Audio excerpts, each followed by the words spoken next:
네, 안녕하십니까. 좋은 아침입니다. 오늘 함께 나눌 말씀은 오늘부터는 호세아 말씀을 함께 나누려고 합니다. 호세아 1장 1절부터 한번 같이 읽겠습니다. 주님께서 부에리의 아들 호세아에게 주신 말씀이다. 때는 우시야와 요담과 아하스와 히스기야 왕이 이어서 유다를 다스리고 요아스의 아들 여로보암 왕이 이스라엘을 다스리던 때이다. 주님께서 처음으로 호세아를 시켜 이스라엘 사람들에게 말씀하실 때에 주님께서는 호세아에게 다음과 같이 말씀하셨다. 너는 가서 음란한 여인과 결혼하여 음란한 자식들을 낳아라. 이 나라가 주를 버리고 떠나서 음란하게 살고 있기 때문이다. 호세아가 가서 디블라임의 딸 고멜과 결혼하였다. 고멜이 임신하여 호세아의 아들을 낳았다. 자, 우리는 이제 이 호세아 선지자, 호세아의 이야기를 너무나 또 역시 잘 알고 계시리라 생각합니다. 근데 좀 더 구체적으로 도대체 이 호세아 선지자를 통해서 들려주는 하나님의 음성, 하나님의 메시지가 무엇인가를 아침 묵상을 통해서 여러분과 함께 묵상을 해보고자 합니다. 어떻게 보면 저는 지금 이 시대에 이 말씀이 우리에게 꼭 필요하다라는 생각이 듭니다. 그래서 하나님이 이 말씀을 통해서 우리에게 주시는 분명한 메시지가 있을 것이라고 기대를 합니다. 우선 간단하게 이 호세아라고 하는 책의 배경을 좀 설명드리고 시작을 하는 게 좋겠죠.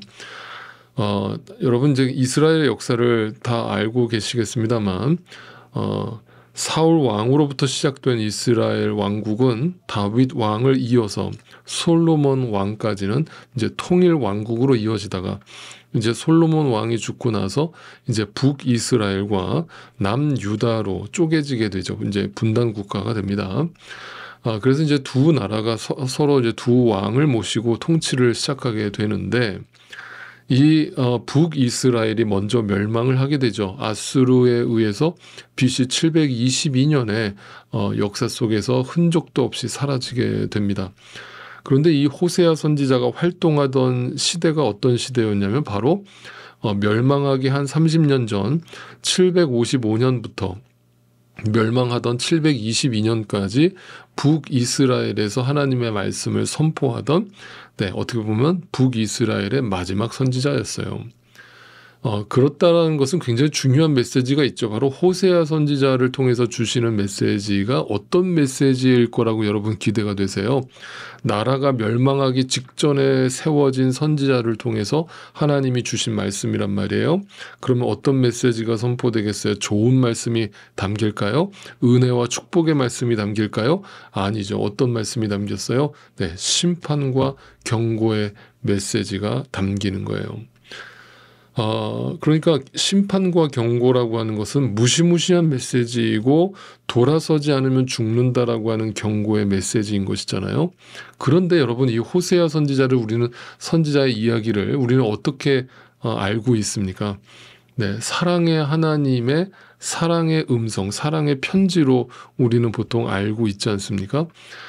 그런데 그 배경은 이 말 그대로 절체절명의 상황 속에서 북이스라엘이라는 나라가 하나님 앞에서 심판을 받기 일보 직전의 상황이었다라는 것을 우리가 먼저 이해할 필요가 있습니다. 그러면 도대체 그것이 이제 이 호세아 선지자를 통해서 주시는 사랑의 메시지와 이 심판을 받기 직전의 상황과 어떻게 메시지가 연결되는가를 우리가 이제 그 접촉점을 찾아봐야 될 것입니다. 자, 그러니까 지금 북이스라엘에게는 어떻게 보면 마지막 기회가 주어지고 있는 것이기 때문에 그 마지막 기회라고 하는 것은 하나님의 입장에서 보면 아주 살벌하게 메시지가 선포되는 것이고 아주 충격요법을 사용할 수밖에 없는 마지막 순간이 된 것입니다. 그런데 또 하나 그럴 수밖에 없었던 이 상황을 또 한 번 생각해 보면 지금 이 북이스라엘은요. 역사 속에서 솔로몬 왕 이후에 가장 부강하던 시절을 보내고 있던 때였습니다. 경제적으로 또 정치 외교적으로 너무나 부강한 상황이었어요. 그러니까 백성들이 먹고 사는 거에 전혀 문제가 없어졌고, 네, 정말 잘 먹고 잘 사는 일이 벌어지고 있었거든요. 그랬더니 어떤 일이 벌어지느냐? 점점 신앙에서 떠나는 일이 벌어지는 거예요. 우상을 숭배하기 시작하면서 여호와 하나님을 잊어버리기 시작하는 거죠. 그리고 자기 중심적으로 자기 쾌락과 향락을 즐기면서 살아가는 이스라엘 백성들의 모습을 보게 되는 거죠. 어떻게 보면 이 경제적 부와 이 신앙의 나약함이 항상 같이 비례하는 것 같아요. 네. 우리가 가난할 때, 어려울 때는 사실 내가 쾌락을 즐기고 싶어도 즐길 게 없으니까 더 하나님을 간절히 찾잖아요. 그런데 조금만 형편이 나아지면 언제 그랬냐는 듯이 우리는 하나님을 찾지 않는 거죠. 여러분의 삶을 한번 돌이켜보세요. 이게 비단 나라만의 이야기가 아니라 여러분의 개인의 삶도 마찬가지 아니에요? 그 하나님을 언제 망각하는가를 잘 생각해 보세요. 내가 힘들고 어려울 때는 오히려 하나님을 찾아요. 인간이 본성이 그래요. 그런데 내가 오히려 좀 편안해지고 아무 문제 없고 잘 먹고 잘 사는 때가 오면 더 이상 하나님을 찾지 않아요. 지금 이스라엘 백성 모습이 그런 모습이란 말이에요. 그런 모습에 하나님이 호세아라는 선지자를 불러가지고 충격적인 메시지를 전하지 않습니까? 2절을 다시 한번 읽어볼까요? 주님께서 처음으로 호세아를 시켜 이스라엘 사람들에게 말씀하실 때에 주님께서는 호세아에게 다음과 같이 말씀하셨다. 너는 가서 음란한 여인과 결혼해라. 자, 그리고 음란한 자식을 낳아라. 아니, 호세아가 적어도 선지자 아닙니까? 그런 선지자에게 음란한 여인이라고 하는 것은 창녀를 말하잖아요. 창녀와 결혼을 하라는 거예요. 창녀와 결혼을 해서 음란한 자식을 낳아라. 네, 이 말이 얼토당토하는 명령이신 거죠. 아무리 하나님이라고 해도 어떻게 이런 명령을 내리실 수가 있어요? 라고 생각하겠지만 그 호세아 선지자에게 하나님의 마음을 대변하고 있는 것이죠. 그러면 이 속에 어떤 메시지가 담겨 있는 거예요? 그 음란한 여인은 누구를 말하는 거예요? 네, 바로 배교한 하나님을 떠난 이스라엘 백성들을 나타내는 거고, 그들 사이에서 나온 열매, 음란한 자식은 결국 그들의 우상 숭배와 그들의 죄의 결과를 말해주고 있는 것이죠. 그걸 통해서 하나님의 메시지가 뭐예요? 자, 그렇다면 하나님이 어떤 관계라고 하는 것을 통해서 지금 하나님의 마음을 설명하고 있는 거예요. 결혼이라고 하는 관계를 통해서 신랑과 신부가 만났는데 신부가 순결하지 않아요. 그런데 신랑이 그것을 내쳐버리는 게 아니라 그 음란한 여인을 품고 결혼을 해요. 그리고 자식을 낳아요. 그러니까 이건 뭐예요? 그 속에는 하나님의 사랑이 담겨 있죠. 자, 주님을 떠난 신부에게, 그러니까 주님을 떠난 이스라엘 백성, 배교를 한 이스라엘 백성에게 하나님은 심판을 말씀하시면서 동시에 뭘 말씀하고 계시다? 사랑을 말씀하고 계시다. 그러니까 하나님의 마음을 여기서 우리는 분명하게 깨닫게 되는 거죠. 만약에 여러분이 하나님을 떠나고 정말 하나님 앞에 죄를 지었다. 그러면 그 하나님은 여러분에게 경고하십니다. 반드시 경고하십니다. 왜? 사랑하는 자식이기 때문에 그렇죠. 만약 여러분이 하나님의 자녀가 아니라면 하나님은 내버려 둡니다. 절대 경고 안 합니다. 채찍질 안 합니다. 매 안 듭니다. 내버려 둡니다. 왜? 내 자식이 아니니까. 근데 하나님의 자녀라면 하나님이 여러분이 잘못된 길을 갈 때 절대로 가만히 있지 않습니다. 네, 호되게 혼을 내는 거죠. 매를 드는 거죠. 그런데 그 매가 사랑의 매라고 분명하게 말하고 있는 것이죠. 자, 히브리서 말씀을 제가 한 구절 읽어드리죠. 히브리서 12장 5절 말씀입니다. 내 아들아, 주님의 징계를 가볍게 여기지 말고 그에게 꾸지람을 들을 때에 낙심하지 말아라. 6절, 주님께서는 사랑하시는 사람을 징계하시고 받아들이시는 아들마다 채찍질 하신다.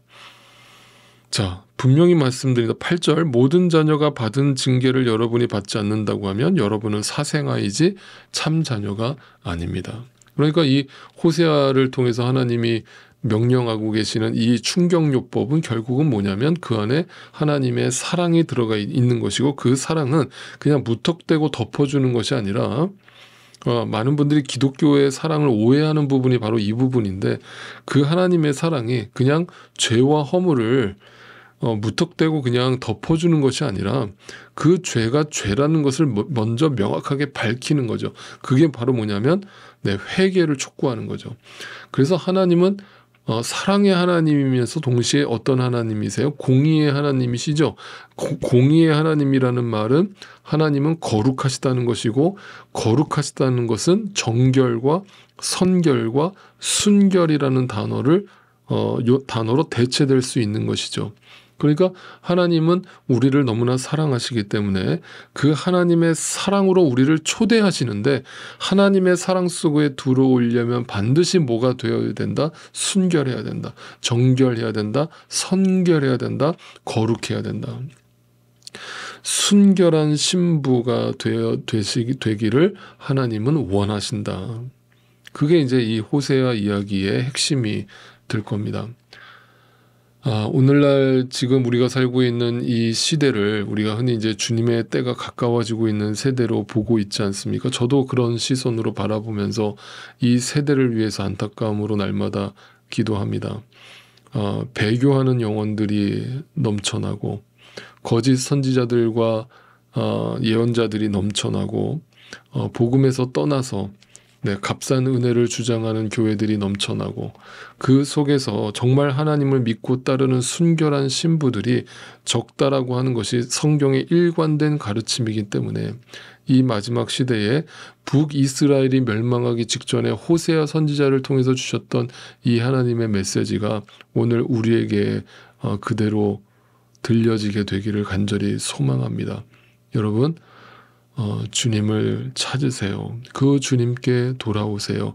그 순결함을 회복하셔서 그것을 나에게 요구하시고 초대하고 계시는 것이 하나님의 진짜 사랑임을 오늘도 확인하시고 그 주님께 돌아가 회개하는 저와 여러분이 되실 수 있기를 진심으로 소망합니다.